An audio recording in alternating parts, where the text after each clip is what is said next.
Namaskar and a very warm welcome to today's session. I'm your host, Dr. Shyama Nagarajan, welcoming you to the first season of the series of panel discussion on empowering people from health to wellness, an initiative of Whole Leaves, converging efforts with partnership with Mart Global Solution, Appas Research Foundation and Samantran Private Limited. Today we have the expert panel who is who of health sector, who need no introduction. However, it's my privilege to introduce such great personalities who have walked the talk. The first panelist of the day today is Dr. Praveen Bhatia. Dr. Bhatia is a renowned surgeon known for his expertise in minimally invasive robotic and bariatric surgery. He is the founding chairman of Institute of Minimally Access Metabolic and Bariatric Surgery, Institute of Robotic Surgery at Sir Gangaram Hospital, and is also the medical director to the Bhatia Global Hospital and Endosurgery Institute at Delhi. His colleagues fondly refer to him as a feather touch surgeon who handles the bodies and tissues of his patients very delicately. Surgery apart, he is a motivational speaker who draws a lot of inspiration from our Indian scriptures, history and culture to demystify complex issues for easy understanding of people from all walks of life, professionals and school children all. Though a big man himself, he retains the heart of a child, getting amused and enjoying paragliding, skydiving with his friends and family. Our next panelist of the day is Dr. Nimesh Desai, a leading psychiatrist, director at Institute of Human Behavior and Allied Sciences, Government of Delhi. There are only two such institutes, it's important to understand. There are only two such institutes in this country dealing with mental health comprehensively. One of his is his. He is also the CEO for Delhi State Mental Health Authority, coordinator of National Guidelines for NDMA for Psychosocial Support and Mental Health, and NHRC Committee for Experts for Human Rights and COVID Care, being an owner of a very soothing and divine presence and voice that he puts anxieties of all his patients to rest the moment he meets them. And probably that's why Dr. Desai has been an anchor for 2-year-long weekly program on Doordarshan for Health Info and Empowerment way back in 2004. In fact, he translated his passion for love for Hindi cinema and music into 26-episode series on psychosocial and social aspects of Hindi cinema in 2006 for Doordarshan. Our third panelist of today is Dr. Ajay Singla, a medical graduate and a postgraduate from IIM Bangalore. Dr. Singla is a retired IAS officer. During his tenure with government, he led the Swasth Bima Yojana for people in Delhi as a special secretary to Government of Delhi and went ahead to become the Secretary Chandigarh. Interestingly, his passion for natural ways of healing, he did diploma in naturopathy. The learnings and work on socio-economic determinants of overnutrition was taken in as a policy paper in IIMB. With his knowledge on naturopathy, despite having been a busy bureaucrat, he has helped over 100 people to sustainably shed weight, regulate it naturally, and return back to healthy lifestyle. And finally, it's my pleasure to introduce my co-host and convener of the series, Dr. Amitabh Datta. Dr. Datta is a postgraduate in anesthesia from PGI Chandigarh and is a PG diploma in human rights. He is a professor of anesthesiology at Sir Gangaram Hospital. He is member secretary to the Ethics Committee of Gangaram Institute of Medical Education and Research. It is his passion for botany and botanical medicine that he has founded the Whole Leaf Initiative along with other modern medicine clinicians, researchers, botanists to put together an evidence-based scientific way to help people seek health and wellness naturally. Over to you, Dr. Amitabh, to convene the session and carry forward the panel discussion. Thank you so much. Unmute yourself. Dr. Amitabh, you have to unmute yourself. Unmute yourself. Yeah, yes, sir.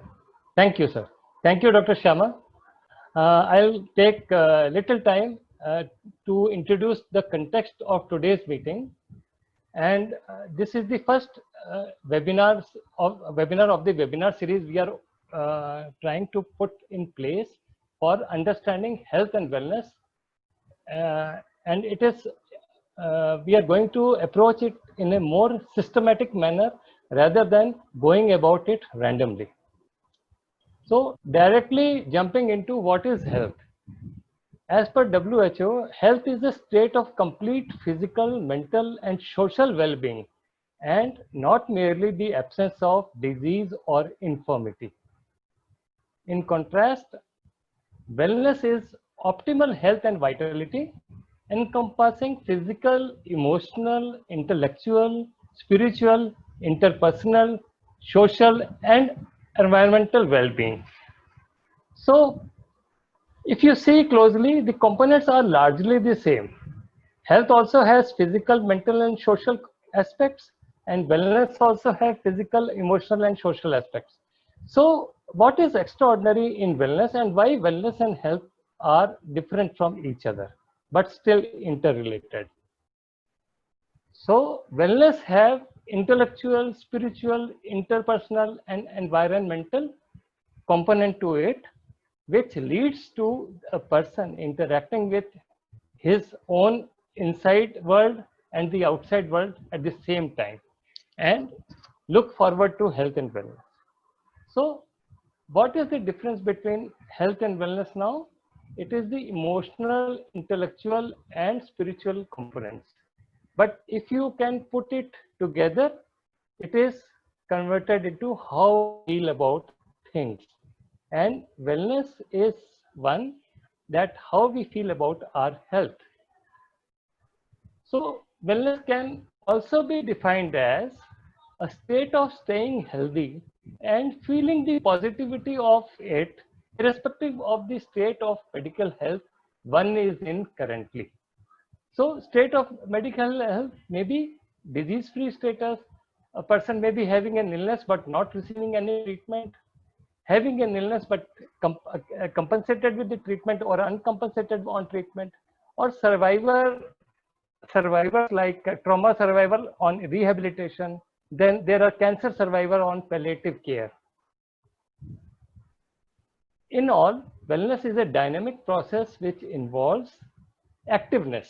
That means actively gaining knowledge to get more aware, making active choices to progress towards health, and actively sought goals to achieve wellness endpoints.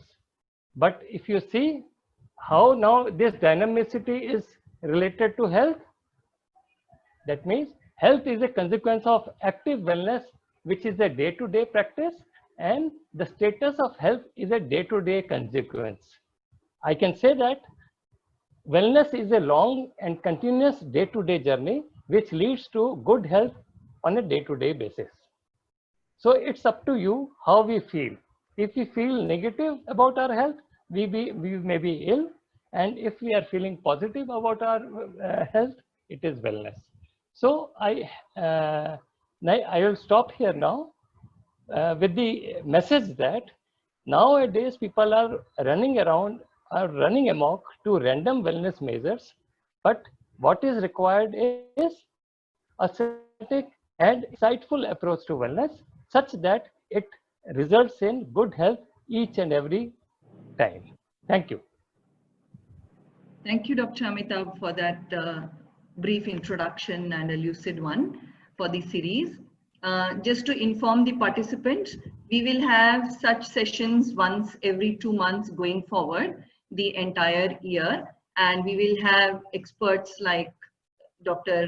Desai and Dr. Bhatia and Dr. Singla coming and talking to us on various issues. So to begin the season 1, may I invite Dr. Praveen Bhatia with his session first, sir. Please, sir. Thank you very much, Dr. Shyama Nagarajan and Dr. Amitabh Datta. I would say right at the beginning that you have chosen an excellent topic of interacting with people. And as Dr. Amitabh had beautifully summed up the definitions of health, and wellness, I would just love to speak for next 15 minutes on these two topics only.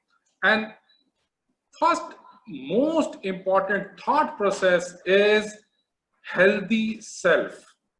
That means heal thyself. Heal thyself. So that is very, very important. And second point about the wellness is that if we can convert the illness into wellness, that means we can convert the I into we, the whole of the perspective changes.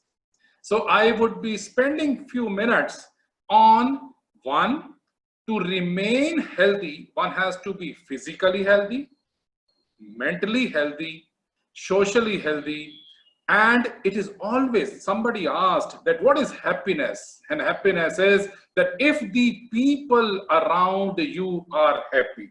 So I bring greetings, as was mentioned, from Institute of Minimal Access, Metabolic and Bariatric Surgery, Institute of Robotic Surgery, Sir Gangaram Hospital, and I bring greetings from Bhatia Global Hospital and Endosurgery Institute. Believe me, I am not going to talk anything about the surgery today, neither of laparoscopic surgery, which I always do, or of bariatric surgery, or of robotic surgery. Basic thoughts are that if we are interested in healing ourselves and in our wellness, then it is the most important point which comes to my mind is it is all the thoughts. If you can win over your thoughts, the whole of the situation can become absolutely fantastic. So it is said that it is all about finding the calm in the chaos. And I bring greetings from my terrace garden also. Now, all of us have seen in the last 9 months or so that people have been suffering, and this has been a suffering because of the uncertainty, because of the COVID times, because of the coronavirus. So much of uncertainty has been there. And again, regarding the health and wellness, I would just caution my non-medical friends who are in the audience today that please take care of your health. Please take care of your oxygen first and then give oxygen to others also. Means, for example, just to give a data, and all of us know that ultimately the data matters, that if the person is having any comorbidities in the form of hypertension, diabetes, obesity, or if you are having some other challenges along with these comorbidities, the chances of mortality are very, very high. For example, if the overall mortality with comorbidities and without comorbidities, one can see a difference of 1.2%, and it other way around, it is 17.9%. What I mean to say is, for example, if you are initially, when we started, if you are more than 68 years, but you are not having any comorbidities, the mortality rate is 4.8%. But if you are more than 60 years old and you are having all these comorbidities, then the mortality rate can be 24.6. Or even if the concept was initially that people who are elderly, they should be taken care of, younger people may not bother, but no. Corona has not left anyone, even at the age, between the age of 45 and 60. If there are no comorbidities, they can scale through this illness easily, and mortality is reduced to 1.5%. But if the comorbidities are there, that means all these diseases which I have mentioned are there, then the chances of mortality rise to 18.9%. And even the young people, less than 40 years, they have also succumbed to the disease. So our thinking is again and again very, very clear that please take care of your own health. And in this context, I would love to tell you a small story. Dr. Amitabh and Dr. Nagarajan also know that I am fond of storytelling. And this is a story of a man. He was quite rich. He owned this house and he had 3 sons. And many times the offer would come that we can pay in as many crores of rupees, and if you want to sell your house, you should. But he would never ever sell. He would always think that, no, I have got 3 sons and this house is enough for me, and I have built it with each and every brick with my own hands. So he was possessive about this house. But as luck would have it, one fine morning, this house got fire. And when it got fire, the man was standing outside and he was in tears that the house which he had built with his own hands, with the bricks, with all these efforts, but now it has been on fire.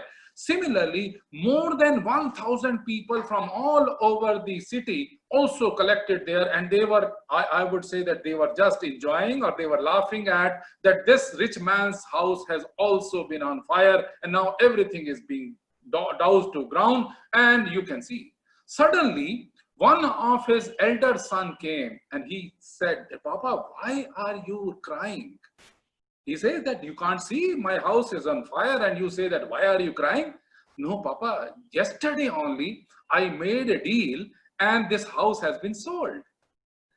And immediately after this thought, the owner of the house again started smiling, and he was also enjoying the fire which was there as other 1,000 onlookers were, or the criticizers were. And after some time, second son came. He said that, "Papa, our house is on fire and you are laughing. So what is this? How are you maintaining that?" He says, "You don't know. Your elder brother has told me that this house has been sold."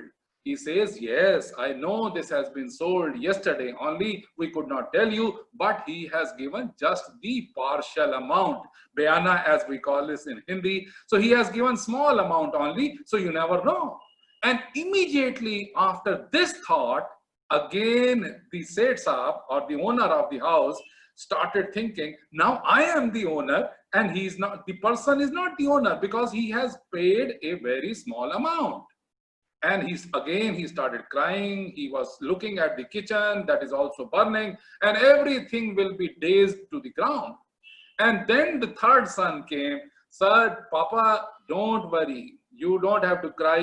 Now I have been to the person whom we have sold this house, and he says that this is not the fault of you, or this is not the fault of anyone. Obviously the house has got fire, but I will still pay you the amount which I had promised." And immediately after that, the person, the family owner of this house, he said, okay, now he was happy, and he was also enjoying the fire as if all 1,000 people were enjoying it. Now you see that the stimulus was the same, but the response has been different.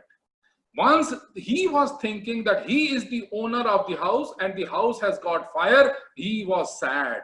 But again, immediately when he was told by his son, then he started thinking, no, I am not the owner, somebody else is the owner, and he started enjoying.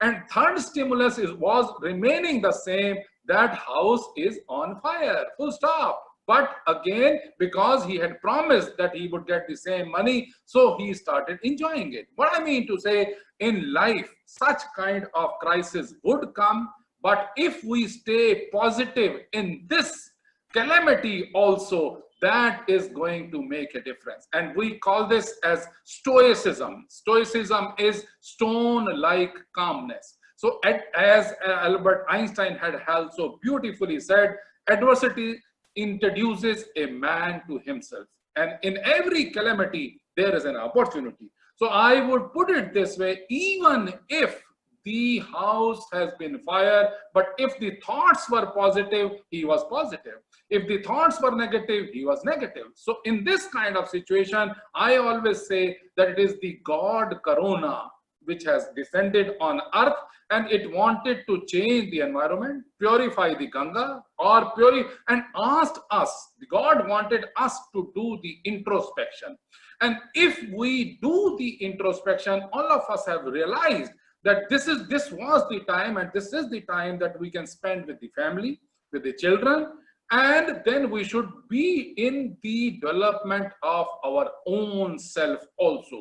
We should be striving for making us healthy and making us well. So I think this is very, very important.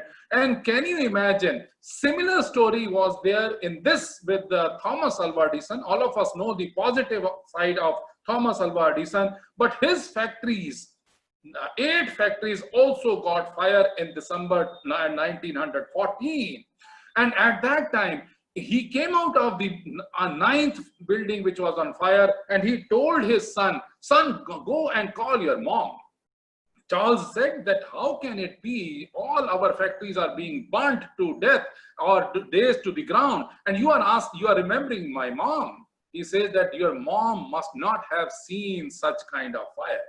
So this is called as stoicism. This is called as stone-like calmness. And can you imagine next? And he said that there is a value in disaster. All our mistakes are burnt up. Thank God we can start anew. We can start afresh. And he, in the morning, when whole of the fire was over, then he called all the members who were working in the factories and called them and said that now today itself we are going to restart our factory.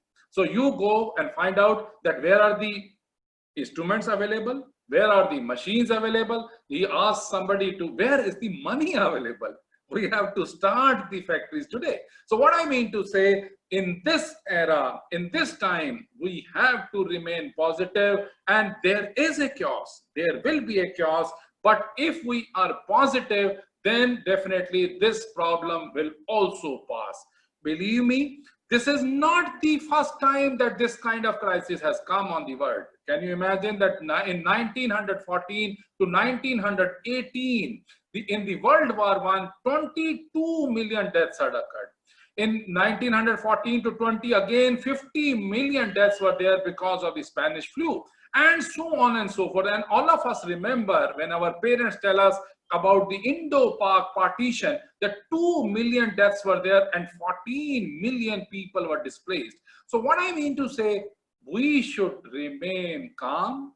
We should always think that this too shall pass. The time is going to come, and when all these things would teach us a lesson, and we should change the way the game is played. In the end, I would just love to narrate one small story that all of us know about Michael Jordan. Michael Jordan has been the best basketball player, and he definitely, in this small story, I would love that one should compare the possibilist versus optimist. So if we are staying positive, if you are thinking that everything is possible, then definitely, as all of us know that today, all of us, even if we have not met physically, but we are on Zoom and we are interacting with each other. So why not think that this is the positive effect of the corona time? So again, Michael Jordan, he was born in Brooklyn in New York, and when he was 13 years old, his father called him and said that, do you see this shirt? He says, yes, this is an old shirt which all of my 4 brothers have also worn it. So he said that, is it possible to sell this shirt? He says that, how can I sell this old shirt? He says, no, I want that you should go and sell it at $20. He was surprised, but Michael Jordan, at the age of 13, he went to the Brooklyn station and he carried on standing there. After he had ironed the shirt, he had washed with his own hands, and he carried on waiting and selling the shirt. And in the end, in the evening, late evening, when he could get $20, he rushed to his father and told him, Papa, I have been able to sell this shirt at $20. So he was very happy. Father was happier. He said that, yes, good, you have done a great job. Do you see this shirt also? and now I want that you should sell it at $200. He said that, Papa, how can you challenge me that $200? Initially, you told me zero, it was an old shirt. All four of us brothers have worn it, and now you are telling me to sell it at $200. Can you imagine? This man, who was a possibilist, who was an optimist, he carried on thinking for 7 days. And then he took the shirt to the Broadway theater. And in the Broadway theater, there was a movie. And in that movie, the Farah Fawcett was the actress which was supposed to come for premiere show of the movie. And then he went to Farah and asked, Madam, I want your autograph.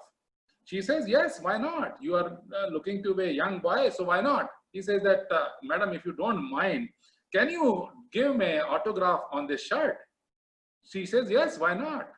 He got the autograph done, and then he ran away from the theater and came out, and he started selling. Even before the show was off, he could sell the shirt in $1,200, not $200, but $1,200. And he rushed to his father that, Papa, I have been able to sell that shirt not in $200, but $1,200 because I had auctioned it. And his father asked that, what is the lesson do you learn out of this? Shyama, what do you think? What is the lesson you get it from this small story? That people who are optimists, they find ways out of all possibilities that are there. Absolutely. And can you imagine, the father says that I wanted to teach you a lesson. And the lesson is that you first tell me. Michael Jordan said that where there is a way, there is a will, there is a way. I could sell it. He says, no. Our lesson is, which I wanted to give it, and you have to get it very, very close to your heart, is that if a non-living thing can be sold from $0 to $1,200 by the value addition, similarly, you are a living human being, you are still 13 years old, and if you can imbibe that lesson that you have to do a value addition in your own life, then you know that there will not be any limits. And all of us know that Michael Jordan became the best basketball player, and he says that I have missed more than 9,000 shots in my career. I have lost almost 300 games. 26 times I have been interested to take the game-winning shot and missed it.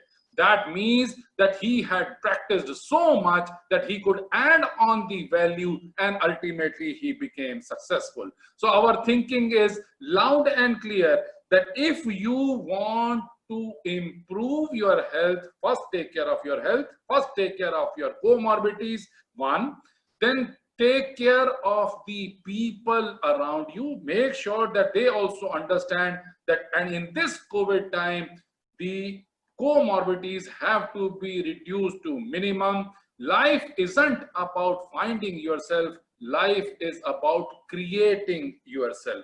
And the preparedness should be there. As soon as, according to us, as soon as this pandemic is over, we should be prepared that, yes, I can sleep when the wind blows. Means this man would do his job very well on the Antarctic shore, and then even if the storm was coming, he did not get up because he was fully prepared that, yes, even if the storm comes, I can sleep when the wind blows.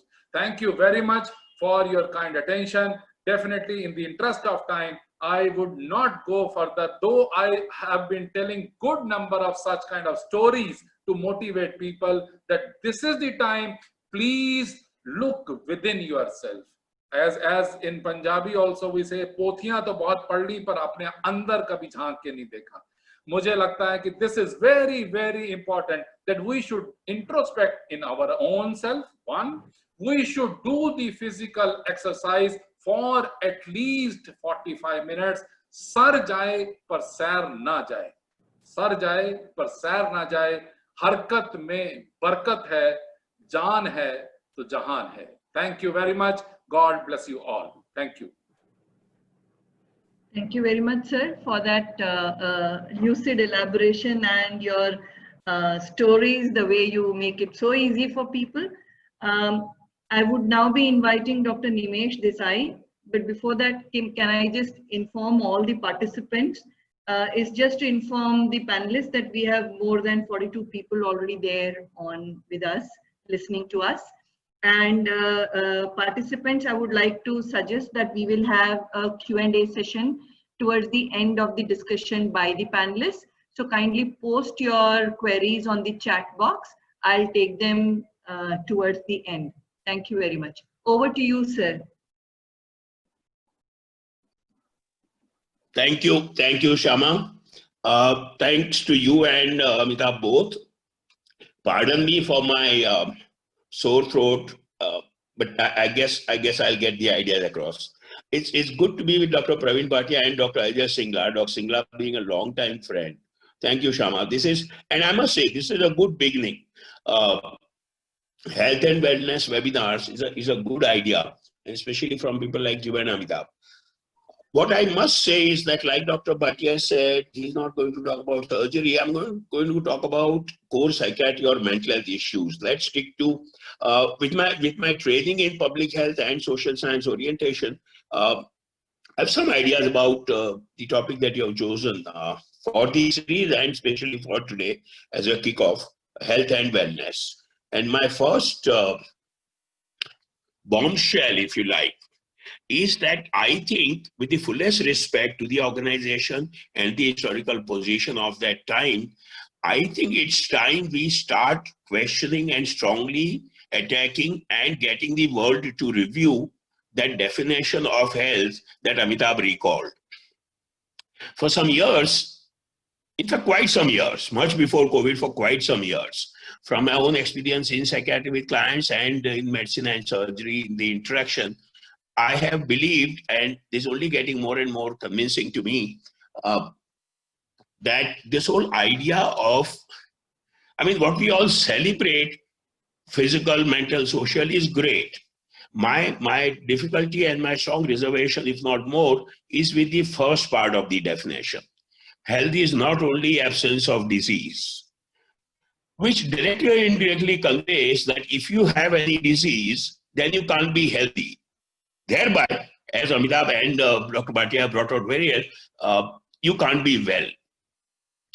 I have a serious problem with that because Dr. Bhatia already brought out the issue of illness and wellness, I and we. But what's equally important to continue from there is that, like Dr. Amitabh was saying, it's a interlinked concept. For me, it's a spectrum. Pause and think. When you say the milder word, I am unwell, or you ask somebody, are you unwell? It clearly means that if you have any illness or disease, then you can't be well. And that's only balderdash. Because, and I'll come to why this has come about in the field of health and in health management thinking and WHO in the 70s. Up to the 60s and 70s, and I dare say up to the turn of the century, unfortunately, the society, health policy, public policy, and everybody else kept seeing diseases as the high fatality, acute infectious diseases. Only in the 80s and 90s and after the turn of the century, when we began to recognize the importance of the chronic non-communicable diseases and the DALIs and the GBD concept, we realized that health sector needs to focus on both the acute infectious diseases as well as the NCDs. Now, the moment you accept the idea of NCDs, you realize that this cannot be dichotomous and mutually exclusive. If you happen to have an illness or disease, you can't be healthy.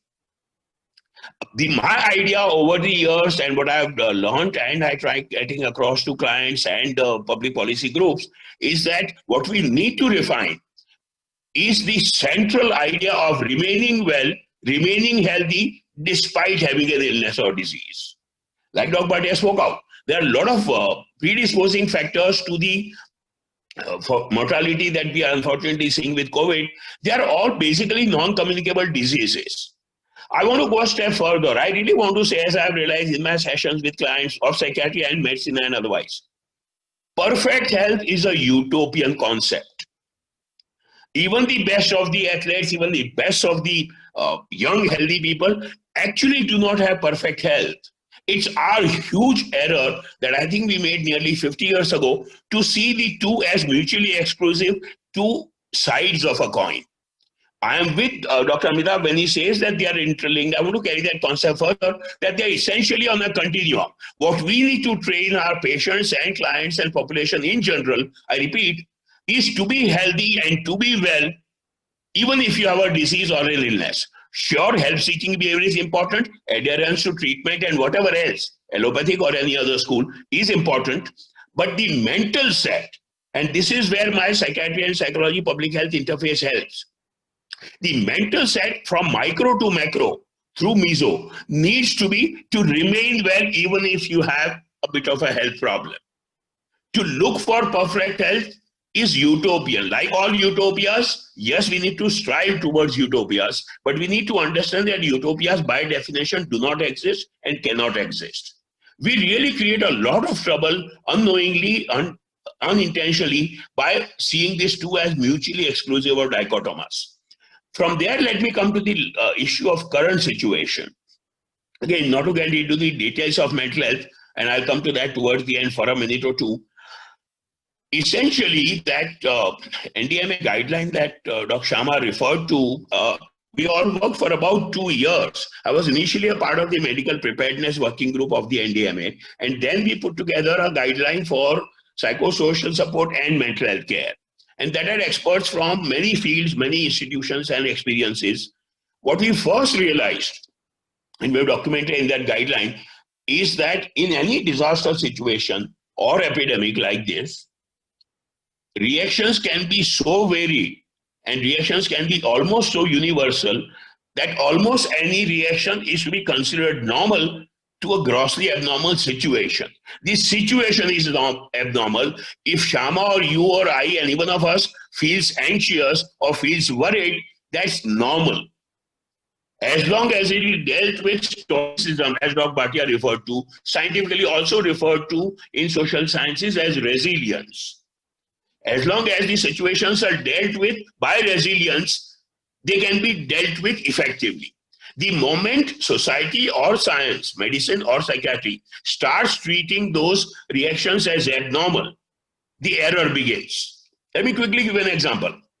We got into the Bhuj and Kutch region in the Gujarat earthquake within 2 weeks of the earthquake on 26 Jan 2001.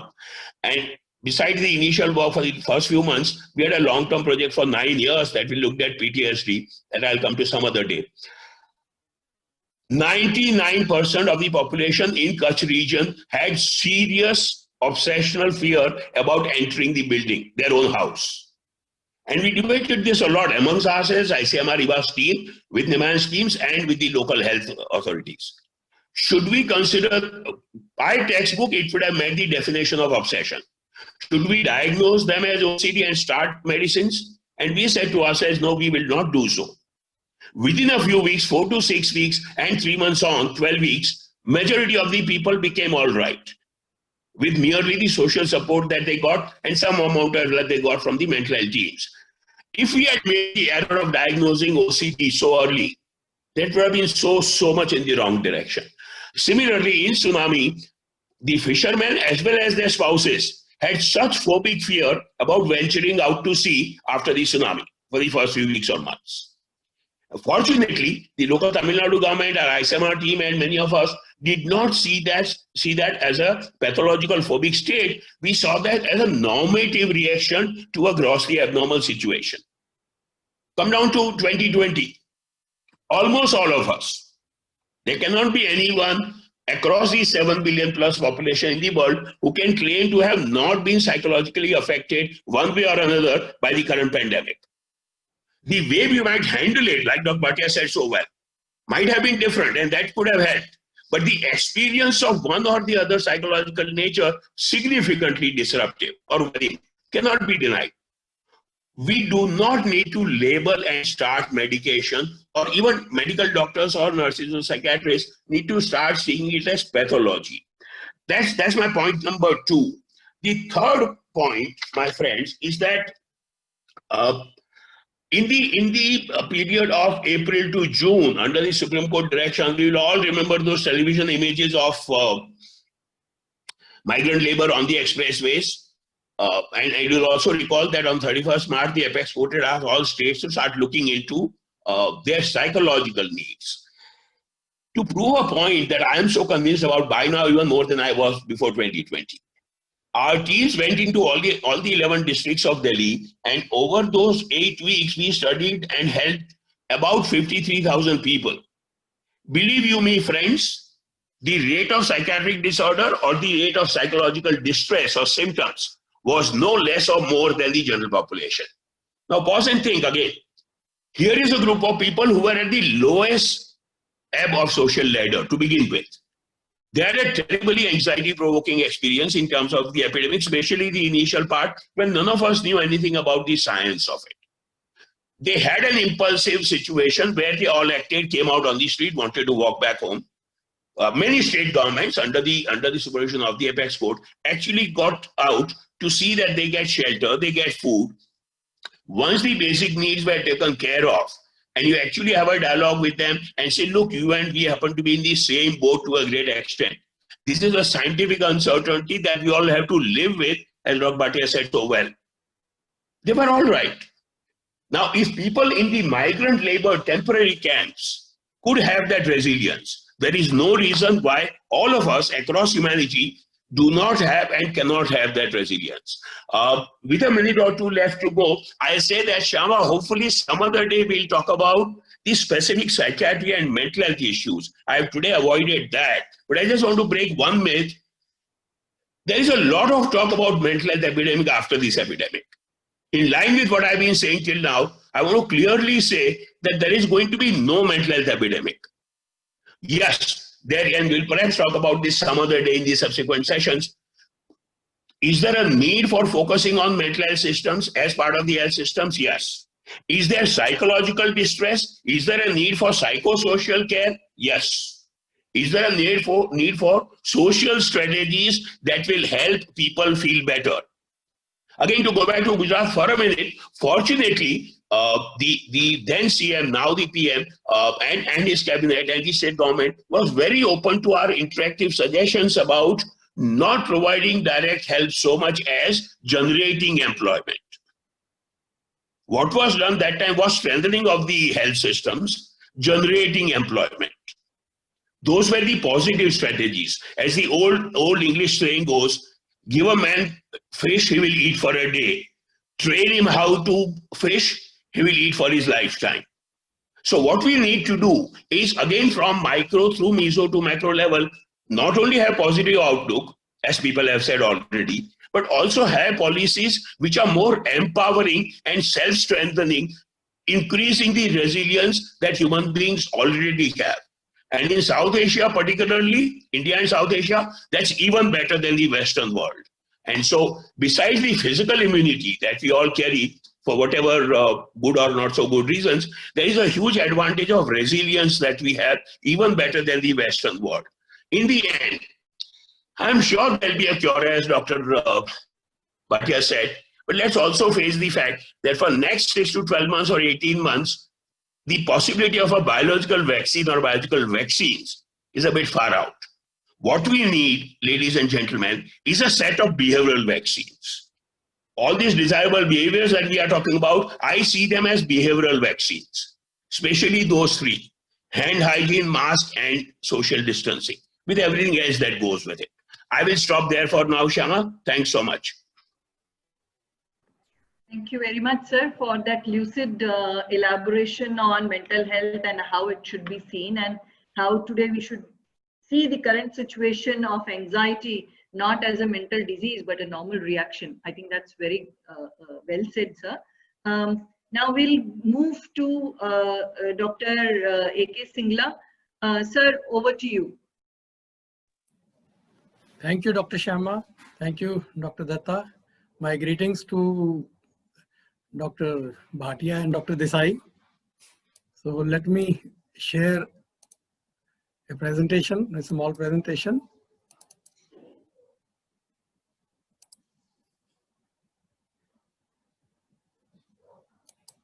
Yeah, is it all right?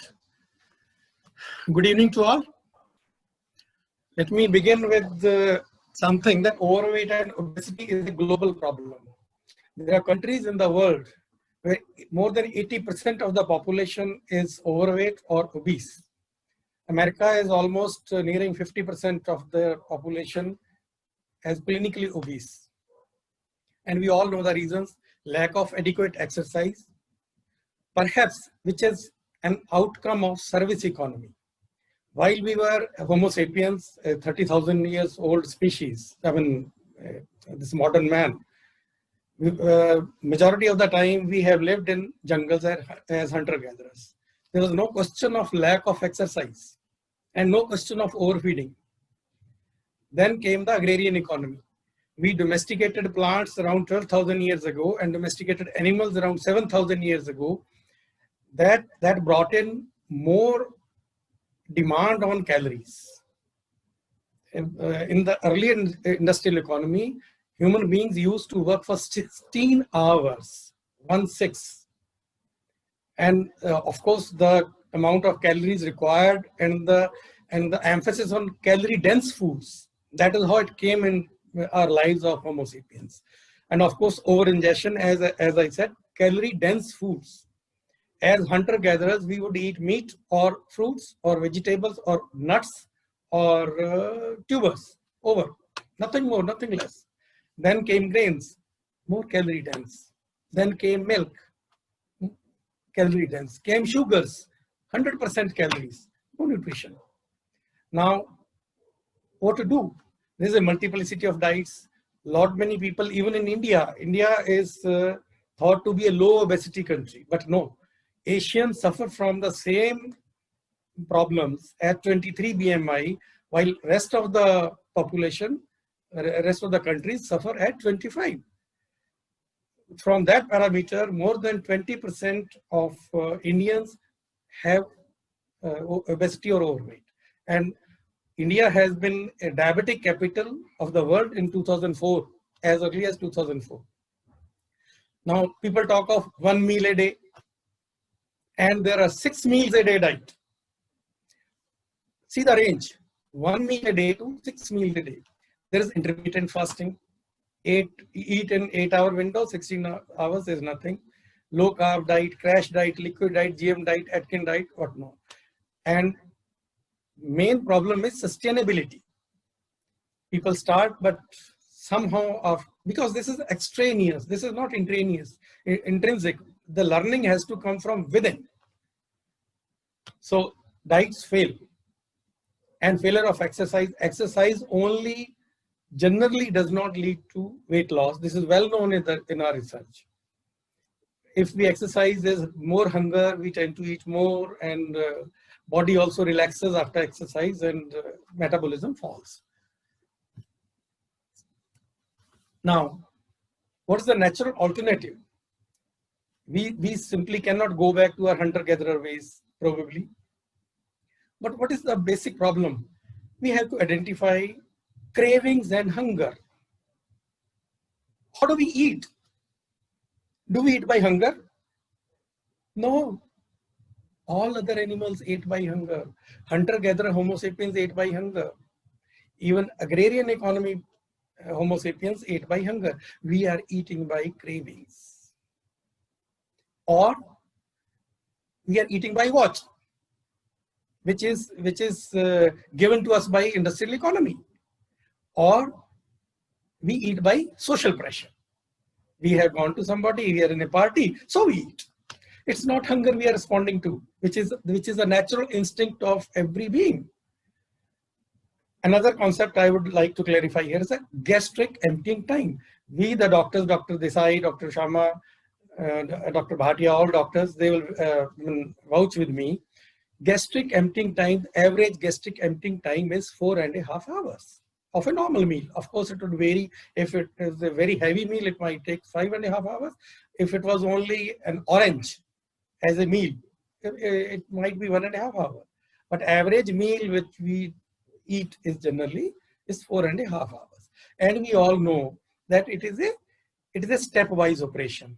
First 30-40 minutes of acid, then of another enzyme, pepsin probably, and then 2.5 hours only churning, and that is child and chyme stage.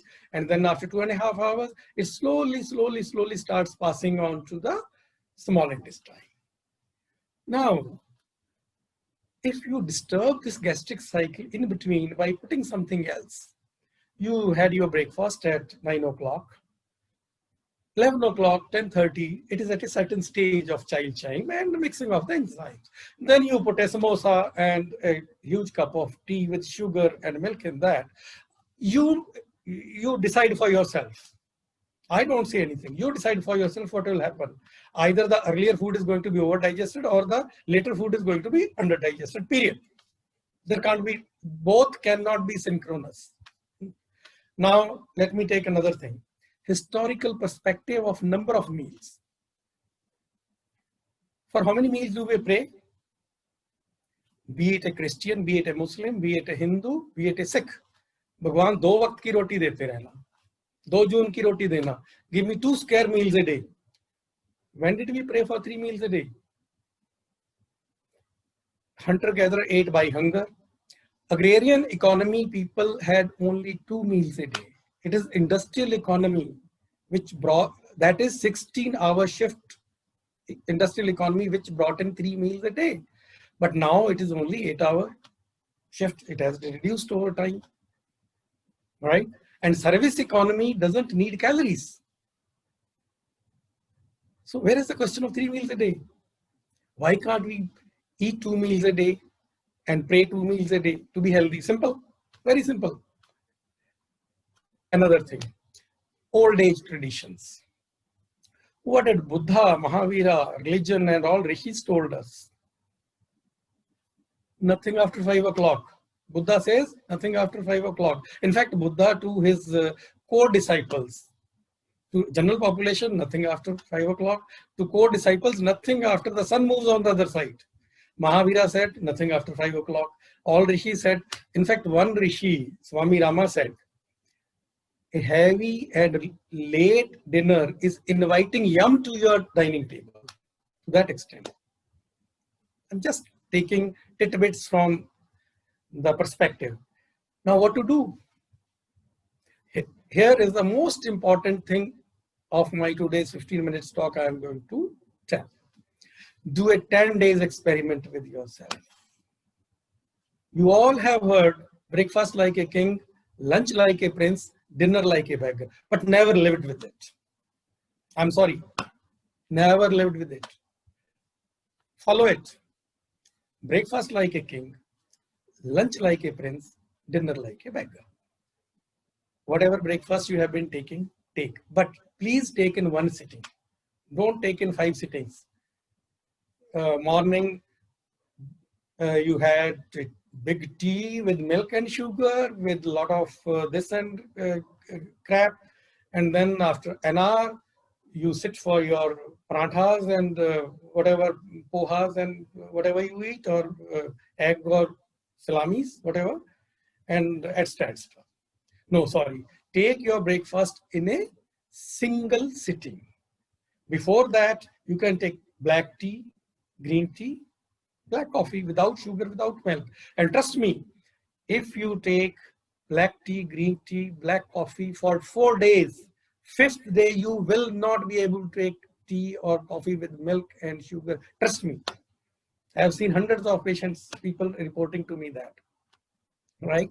Now, the most critical thing. 0 calories between breakfast and lunch. This is non-negotiable. 0 calories between breakfast and lunch. Have plain water, have hot water, have cold water, have black coffee, have black tea, have green tea. But please do not add any sugar. Please do not add any milk to it. Give your stomach 4.5 odd hours before you put anything else, right? First first feeling of hunger would be after around 4.5 hours. Best is to take a glass of water at that time. घड़ा भी धोके भरते हैं, stomach भी धोके भरना चाहिए. So wait for half an hour, 35 minutes, you will have real hunger. And most of the people have not experienced hunger in last few decades. I assure you, we eat before we feel hunger. You will feel real hunger. Real hunger comes from empty stomach. Rest of our cravings, by sight of food, by listening food, by smell of food, by imagining food, by seeing ad, or etc. etc. Now lunch, whatever you have been having, please have. Have your fill, like a prince. But again, 0 calories thereafter, till dinner. Nothing. Then comes the dinner. Early and light dinner. Dinner would be only of fruits, salads, vegetables, I mean, maybe cooked vegetables. You can cook your laukis and toris and ghiyas and etc. etc. or bhindis or matar. Have plenty of it. Please don't have potato. Better. Have your fill. But before, see, ideal is 5 o'clock. Maybe 6 o'clock. Latest by 7 o'clock. Latest by 7 o'clock. That's all. First 4 days are going to be a problem. Max 4 days. Nobody has suffered for more than 4 days. Some people are okay with 2 days. Maximum 4 days. If you feel hunger pangs or cravings in the night around 10, 11. First 4 days you can have 2 kernels of walnuts. 2 kernels of walnut. Just chew it thoroughly. Have a glass of water. You won't. Thereafter you will not feel. From 5th day onwards, there's not going to be any problem at all. Majority of the people, they don't feel problem after 1 or 2 days. In this 10-day period, please no sugars, no alcohol, no outside foods, because we are going. Outside foods generally are calorie dense, carb rich, fat rich, salt rich, sugar rich. That's what outside food, because they have to sell, they have to pander to the market. Our homemade foods are always better. And 4 days of habit change. That is a tougher period, as I said. Thereafter, nothing. I have been able to change hundreds of people with this. Now, some common issues. While I say this to people, common things. Our foods are now carb rich. Hunter-gatherer foods were not carb rich. Now we are, grain dominant, sugar dominant, a lot of. So you have to balance your food accordingly. Vegetables and fruits, that is fiber consumption, has been going down. An average American before the turn of the century used to take 150 grams of dietary fiber, and now it is 16 grams. That is, Dr. Bhatia, maybe probably you are my age, Dr. Desai. Please recall, 40 years ago, we would take, kakadis and all that, we would take in quantity. We will not take kharbuja in small quantity, we will take in kilograms. We would take 4 moolies and 3 gajars. No, we are not taking it now. That has all disappeared from our lives. When I come to the third meal, only of fruits and vegetables, I am giving you fiber. I am giving you nutrients. It's full meal, complete meal, but less calories. Now, fine grains versus coarse grains. Some decades ago, we used to take coarse grains. We used to take millets. That is maize. That is sorghum. That is jowar, bajra, that is panicetum. We used to take. Where is it gone? No. Now it is only rice or wheat. Period. All have disappeared from, ragi has disappeared from our lives. Why? And even in that, rice we take shelled rice, so the brown layer is gone, the good thing is gone. Wheat we take, but outside layer is gone, and it's a fine, refined flour. Why? Why not the coarse whole wheat? Now, empty calories, that is sugar, is going up. Sugar is entering into our lives. It's addictive. There are only 2 addictive things in our food: salt and sugar, period. No other species takes these additives except human beings. What is so different about our physiology? I'm sorry, sir, nothing. There's no difference at all in our physiology with a monkey. We are the same. Salt intake, majority of the people take more than the recommended 0.3 gram, I mean 1/3 of the teaspoonful recommended salt daily, majority. And what we call junk foods, ask an Indian what is a junk food, he'll say pizza, burger, etc. He doesn't consider his samosa and mithai as junk food, which is a real junk food, and his Bikaner ka bhujia as junk food, which is a real junk food, full of salt and fat. And of course, fats. Fat is not that bad, but still, if somebody is overweight, one should take in moderation. Then again, homemade foods versus market foods.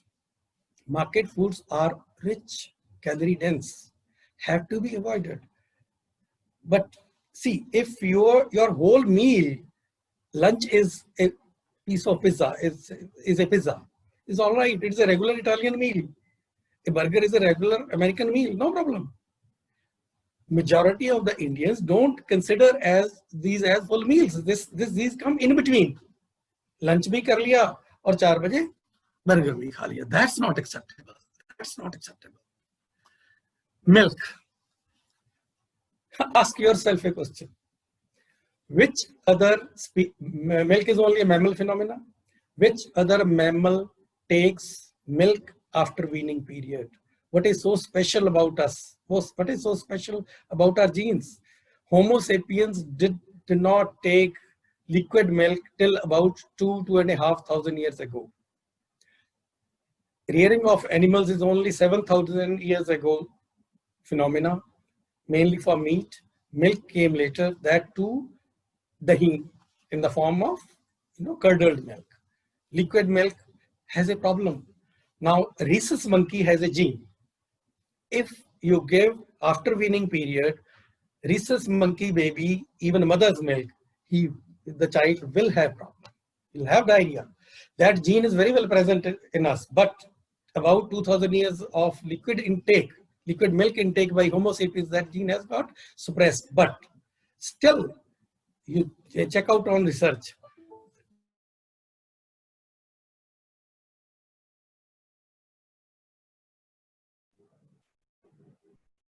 Ben, I think we lost Dr. Singla. Yes, I think he got disconnected. Yeah. Oh, okay. Let me call him.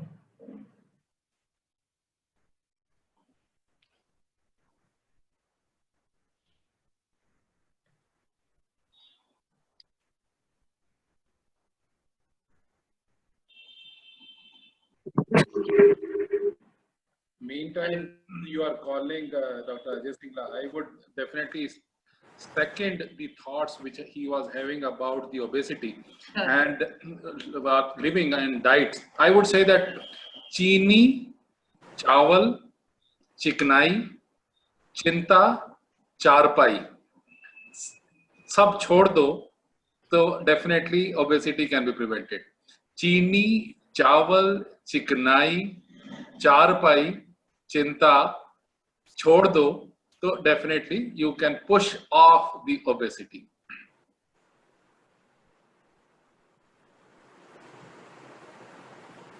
I'm so sorry, so very sorry.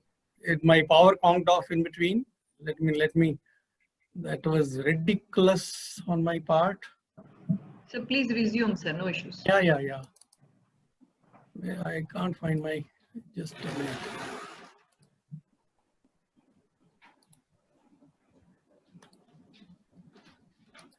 So you can just go ahead. Need not go into the presentation. You can just. Go. Yeah. But still, that was actually for my memory. Okay. Yeah. That is the issue. Yeah, you can stop sharing and see it for yourself, sir. Yeah. Yes. I think that will be better. Yeah, you can see for yourself and go extend. Yeah, at times this technology, has a problem. So, where were we?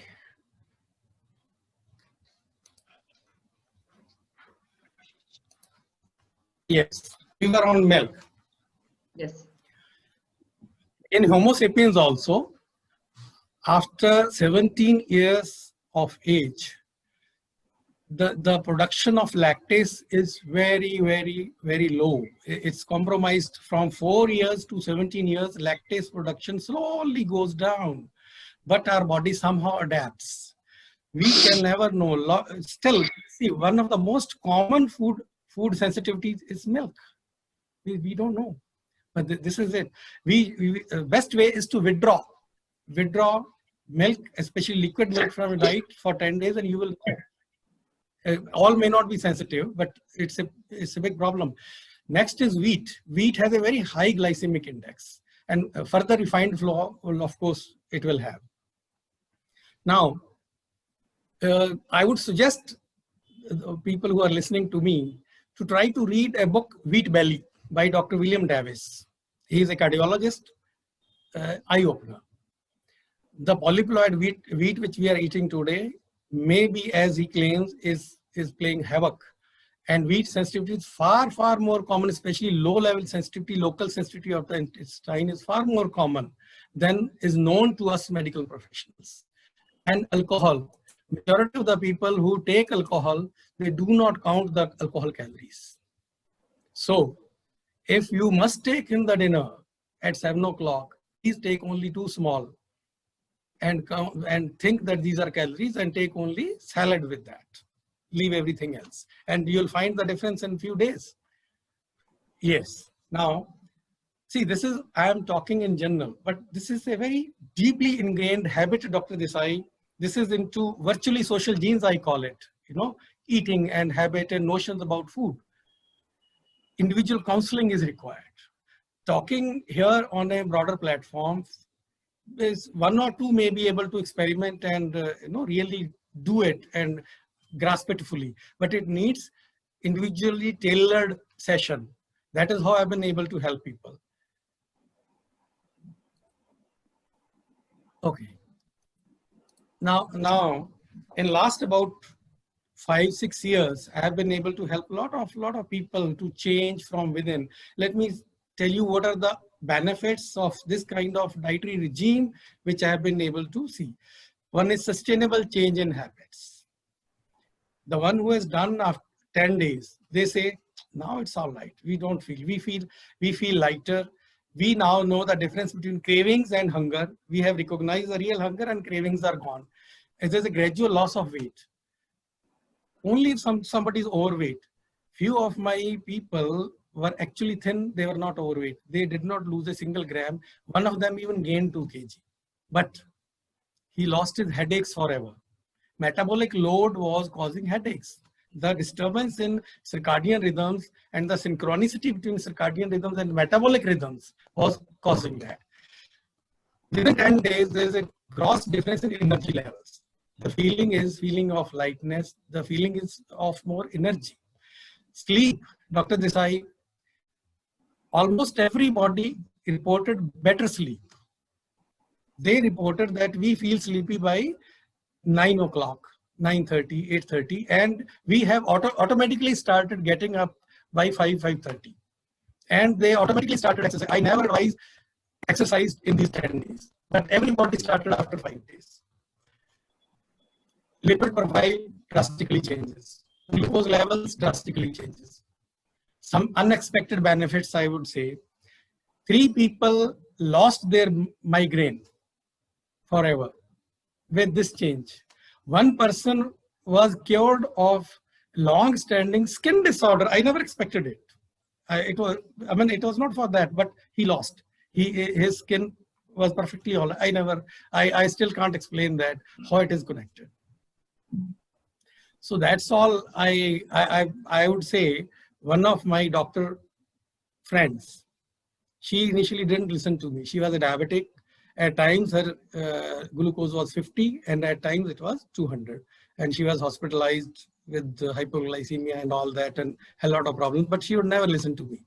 Once she listened to me and she underwent what I said. Within 4 months, she lost 23 kilograms. She went on to contest Mrs. India at the age of 56 and was second. From 4th day onwards, with half the hypoglycemics, her sugar has never wavered from within the normal limits. Never, not even once. Thank you. That's all I have to say. I hope I am within time. Yes, sir. Thank you very much, sir. And we have received a lot of thanks from all the participants and a very lucid elaboration from all the panelists. So there are a few questions which are already there, sir. I would leave the question open for all the experts here on the session. Kindly choose to respond. The first question is, why there is a disease at all to a person who leads a physically, mentally active life? Why there should be a disease at all? I will answer. Yeah, please. Unregulated interaction with the environment. But also let's not forget that we do not pick our genome. Yes. And like perfect health, perfect genome is a utopian concept. Yes. So in line with what I was saying earlier, see, one will have to live with and accept whatever the genome gives us. Yes, like all of us have said, and like you are saying at this minute, Dr. Amitabh, how we deal with it and how the disease will behave definitely depend on a lot of things that everybody has said, you know. But we inherited genome. I can't change the fact that I had black hair and I have black eyes. Now I have gray hair. That's different. But if I want green eyes, I'll have to either use lenses. My genome gave me black eyes. Yes. I will add to one more thing. There is a range of human existence, from most internalized existence to most externalized existence. So the logo, our Whole Leaves logo says source to soul. We need to identify the source very properly with due diligence and with due knowledge and awareness. Then we should practice it to take it inside, so much inside that it merges with your soul as a second nature. If we are able to walk this path, maximum internalization and maximum externalization properly and continuously, then we'll be more healthy than otherwise. Thank you. Dr. Bhatia, you would like to say something on this? Yeah, I think one should understand what is dis-ease. Ease is definitely for the comfort level. But if you are, as Dr. Amitabh also put it, that if you are not leading a balanced life, both mentally, physically, socially, then definitely the disease sets in. And God also wants that you should have a balanced life, and that is the role of disease. But the response to the stress is more important than the stress itself. Yes, sir. Yes, sir. Pain is inevitable, suffering is optional. Full stop. Yes, sir. Yes. So the next question is by Sanjeev. He says that humans apparently are the only species which tries its best to deprive itself of sleep. In modern world, where work seems to have gotten better of humans against the very design of humans, how does one look at it in this current context of lifestyle and wellness? 3 C's. I can answer this. Commercialism, competition, and comparison is making people run after things without looking for themselves or caring for themselves. And in the process to gain more, they are putting more effort in while they are awake rather than while they are asleep. I mean, so these 3 C's are troubling everybody: comparison, competition, and commercialism. My Dr. Bhatia, Dr. Nimesh? That's true. I agree with Amitabh. In some contexts, depression is only the shortfall or the gap between aspiration and reality. Yes. Thank you. I want a Benz, but I drive a Swift. Very true. Very true. Sir. And one of the interesting questions which is also came in, why no beggar got COVID and died? We don't have a data actually. Actually, no, we do, sir. We do to quite an extent.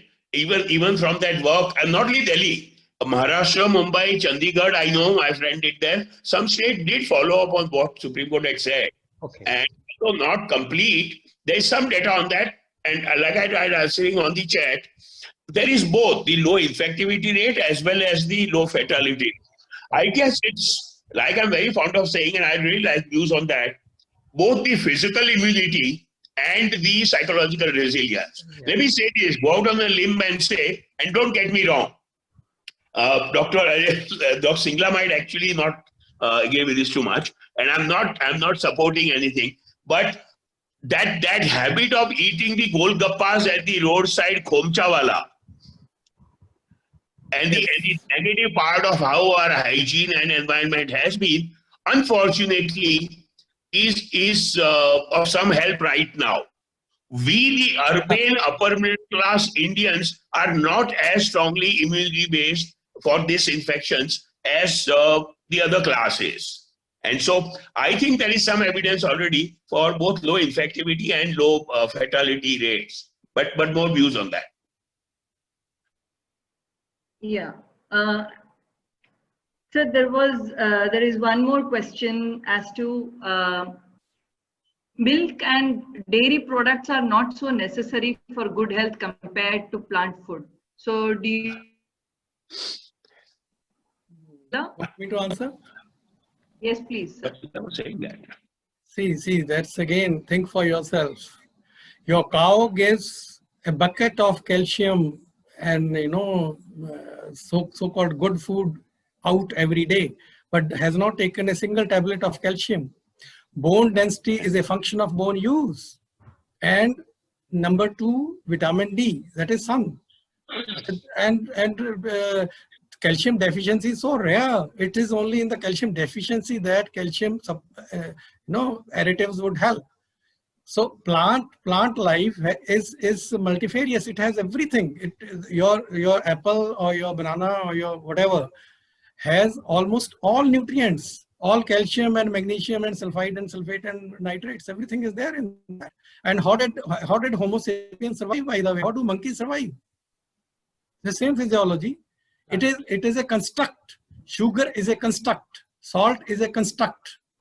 Milk is a construct. Sugar is a lobby. Salt is a lobby. Milk is a lobby. Fact is that. You have to. I'm off milk for last, I think, more than 3 decades. So the thing is, my bone density was found to be higher than my age. So I can't believe that. We have to start exercising. Plant food is good enough. I'm not against non-vegetarianism. It is if you look at all the primates, are just immediate predecessors. Majority are vegetarian, but some are carnivores also, and omnivores majority. So it's choice. But vegetarian food, especially with the legumes and nuts, is complete. There's no need of milk for Homo sapiens differently from other primates or other mammals. Yes, sir. Correct.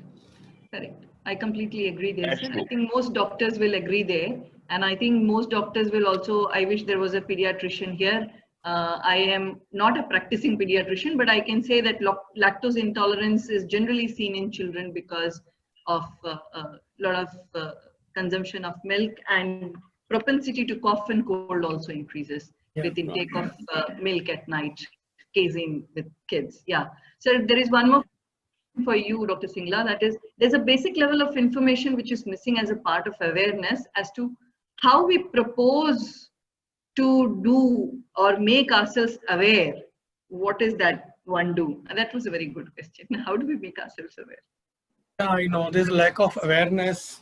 Frankly, we are prisoners of our habits. We have learned from the society. We have learned from our parents. Our parents were reared in the agrarian economy. Their calorie output was to a tune of more than 3,500 kilocalories per day. Taking calorie dense foods, that is grains, sugars, fats, was their necessity. They could not survive. A person who is plowing the field from morning till evening and rearing cattle and all that, the kind of energy output which is required from him or her is enormous.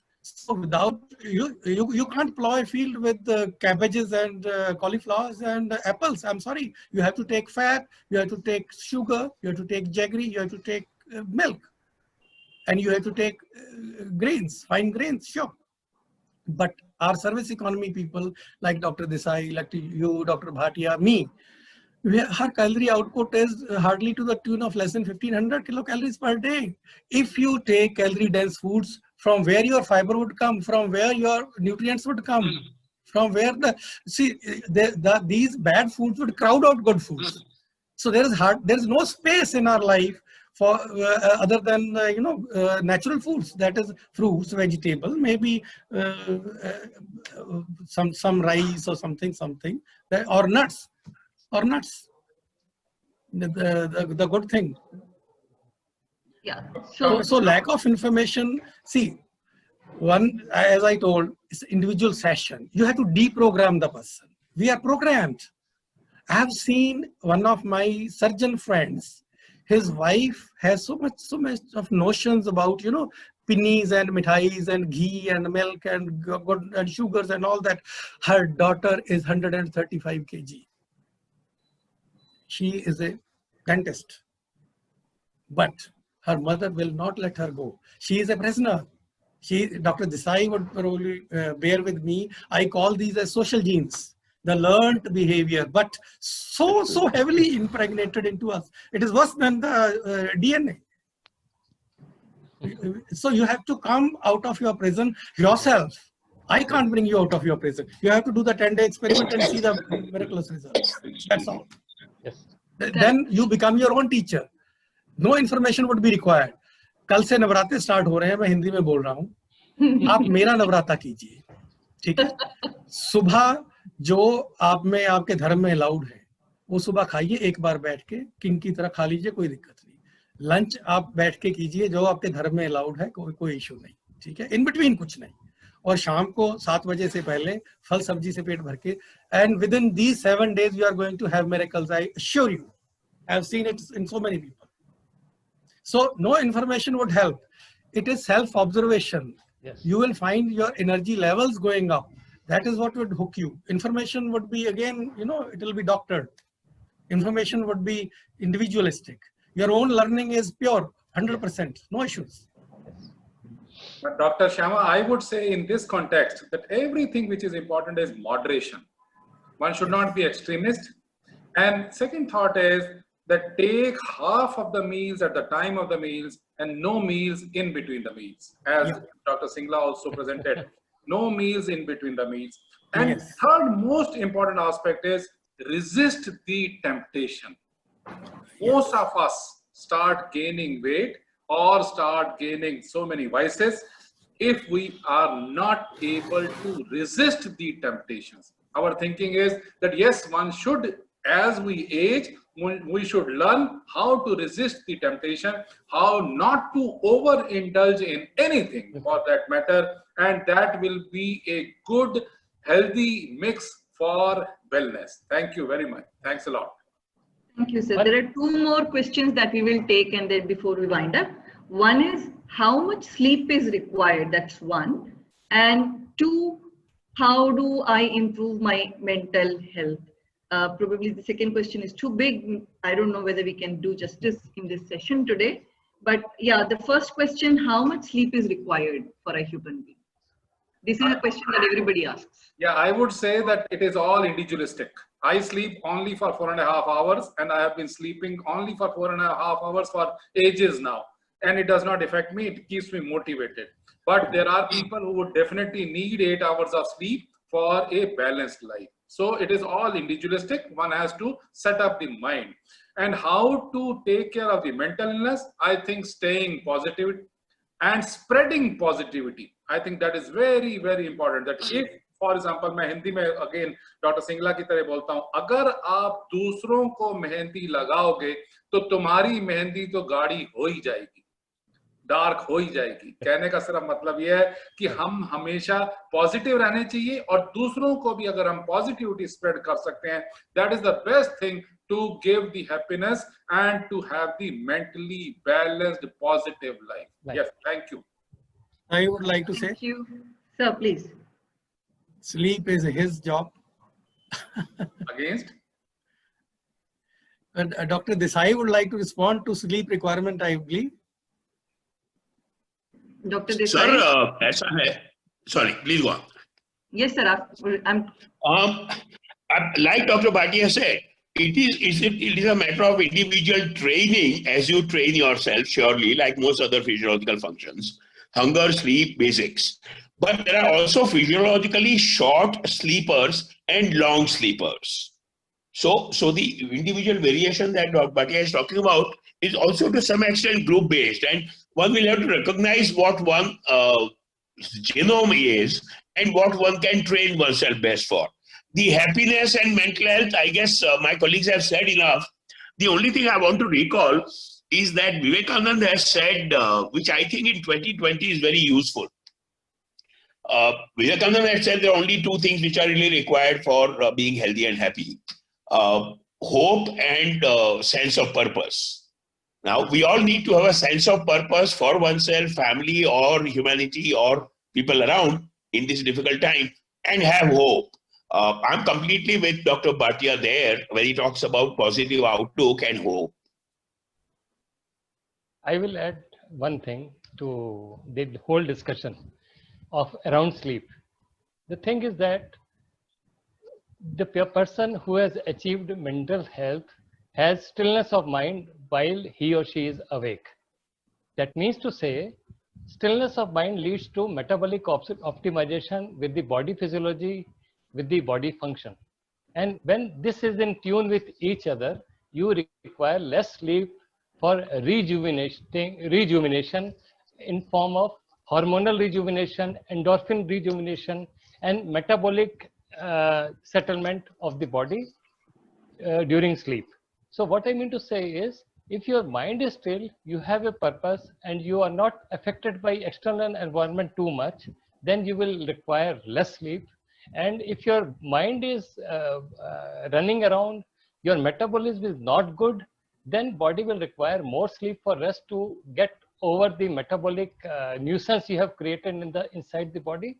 And second thing, even if the metabolic nuisance and mental nuisance is together, then you will sleep for 10 hours and you will get awake with a feeling of that I have not slept well.